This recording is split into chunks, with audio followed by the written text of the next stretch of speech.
Behind us is the renovation we're working on right now, and a couple of days ago, it looked very different.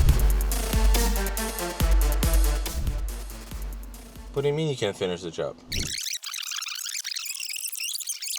My name is Ralph. I'm Carmen. And welcome back to us renovating this, what's going to be a beautiful 2-bedroom unit.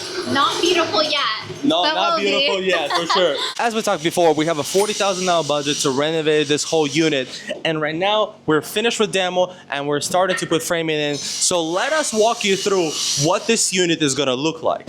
Well, 500 square feet doesn't seem too large. I think it's all about the planning, and we'll show you how it's gonna look a lot bigger than you think. So right now I'm standing in the living room. We actually had a wall here to my left, which we've now since opened it up, and it made the room look so much larger than what it looked. And I think that is one key to making a small space look a lot larger than it is. So we're actually walking through from the living room where we were just at. That wall that you and I discussed before was right here.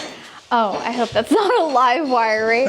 Yeah, no, it's not. Oh, okay. That wall that I talked about to my left was right here. It opened the space up and we're walking right into the kitchen. So I know it's a little bit hard to imagine in here, but we're actually gonna have beautiful countertops all along this wall. We're gonna have a sink, we're gonna have a stove, we're gonna have the option for a tenant to be able to put a washer and dryer, and then we're also gonna have a door here and we're gonna be able to walk into the bathroom. A lot of times when we purchase properties that have 500 square feet unit and they shove 2 bedrooms in that 500 square feet, most of the time it's very tight. So we wanted to make sure it works out. So let me walk you through what we had to come up. When you walk into the living room, you can actually walk into the bedroom right here. And what we did here is that we put a closet all the way in the corner, so that kind of out of the way.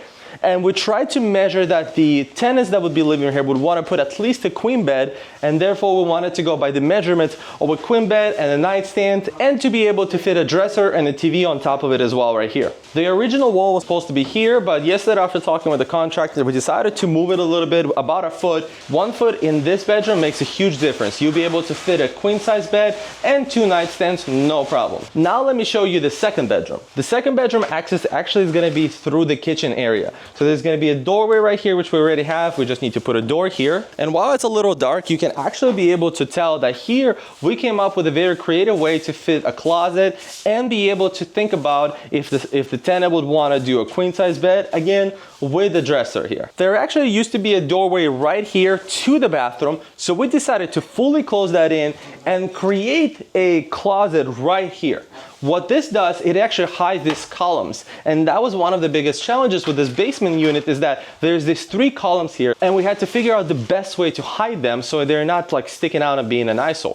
So the second bedroom is actually a little bit bigger than the first one. This would be considered the master bedroom, even though it doesn't have direct access to an ensuite bath, which is a bath that you have access directly through the bedroom, but it's still a bigger bedroom. Hey, so do you remember that door that I told you was going into the bathroom? Where, yeah, come in, here we are. Welcome to the bathroom. It's absolutely dark and it's so hard to see, but right here where Carmen, don't trip, please.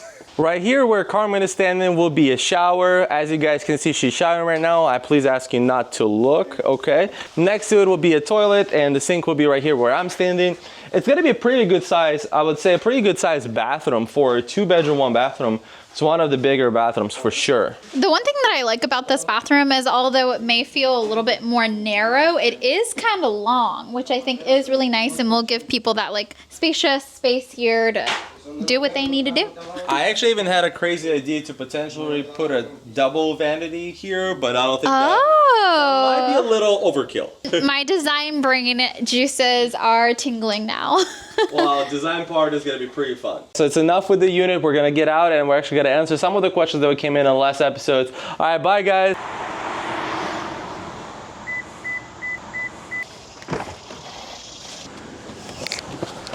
Okay, Ralph. So we had some questions from the viewers. So the first question that we got was, are we using our own money, our own cash to renovate this home? Absolutely not. We're not using our money. I don't like using our money. I'm sure you don't like when we use our money. No. The goal of real estate for us is to never use our money. Obviously, that's not always the case, right? But the goal is to try to never use our money. So the way that we do things is the way that a lot of investors do things, I would say.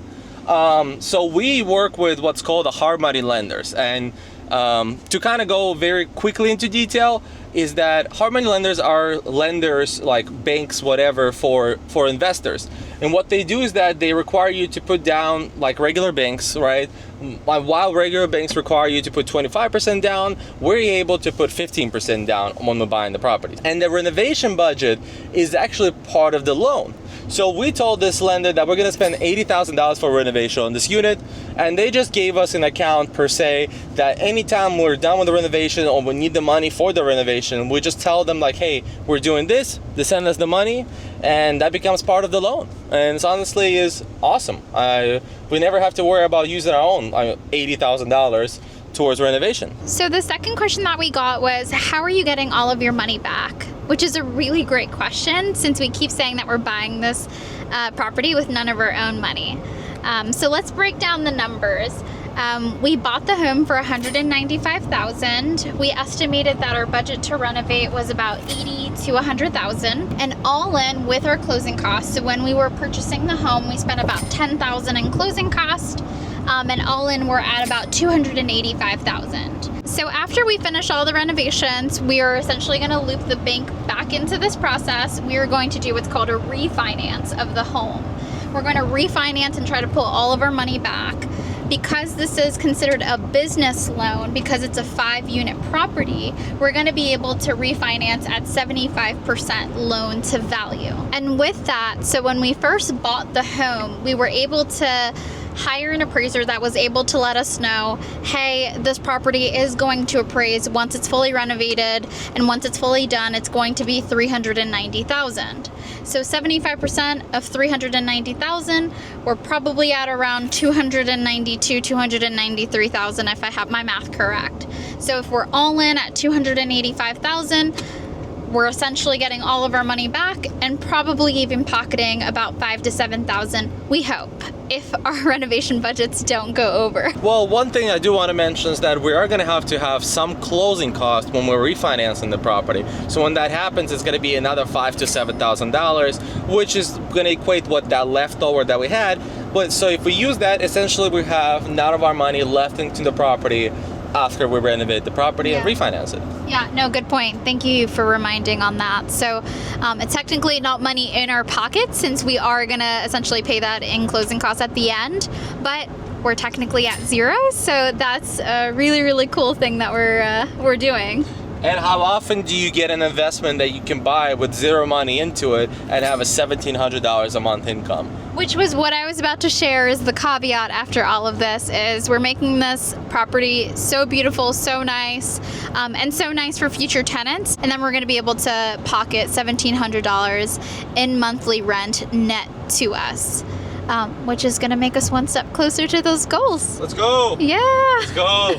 Yeah, so you guys keep asking questions. If you have any questions in the comments, we're so happy to answer any of them because we're passionate about this. We always talk about it. We try to convince all of our friends and family to buy real estate. Not even if they don't buy it through us, that's okay, right? But if we can just help them buy real estate, I think that we're super passionate about it. And so I think they're super sick of us talking to them about it, I'm sure, telling them and pushing them to do this. So we need new ears to listen. So if you're willing to listen, let us know in the comments below. We're happy to rot your ears with real estate. I just think it's such a beautiful way to basically build generational wealth. Please ask us questions, because we'd love to continue to talk about that. Yeah, we will. No, please keep on asking us questions. I think we genuinely really love to share all of what we know. I think we've gotten so much knowledge from so many people in doing this as well, in other instances that I think we're just an open book.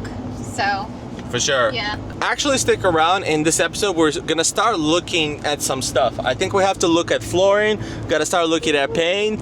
It's Carmen's favorite thing. So stick around. We're not done with this video yet. Let us show you how we're shopping for some of the finishes. Just starting. It's a whole process, but this is just starting the process. Okay. All right. See you guys at the store.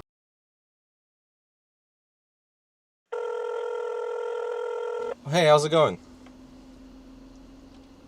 Okay. What's going on? What do you mean you can't finish the job? What do you mean? We're literally like 25% done. You barely started. Wow.